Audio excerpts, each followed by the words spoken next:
விஜய் ஆண்டனி தான் நடித்து வரும் இந்தியா பாகிஸ்தான் படத்திற்காக முதன்முறையாக குத்தாட்டம் போட்டுள்ளார். இசையமைப்பாளர் விஜய் ஆண்டனி நான் படம் மூலம் ஹீரோவாக ஆனார்.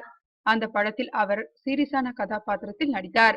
அந்த படத்திற்கு ரசிகர்கள் அளித்த வரவேற்பால் மகிழ்ச்சி அடைந்த அவர் சலீம் படத்தில் ஹீரோவாக நடித்தார். அவர் நடித்த நான் மற்றும் சலீம் படங்கள் நல்லபடியாக ஓடின. நான், சலீம் ஆகிய படங்களை தயாரித்தவர் அவரின் மனைவி பாத்திமா விஜய் ஆண்டனி. விஜய் ஆண்டனி தற்போது காதலை மையமாக கொண்ட ஜாலியான படமான இந்தியா பாகிஸ்தானில் நடித்து வருகிறார். இந்த படத்தையும் அவரது மனைவிதான் தயாரிக்கிறார்.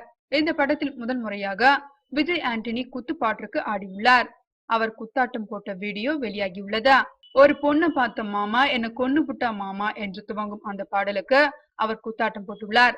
விஜய் ஆண்டனி திருடன், சைத்தான், பிச்சைக்காரன் ஆகிய படங்களிலும் நடித்து வருகிறார் என்பது குறிப்பிடத்தக்கது.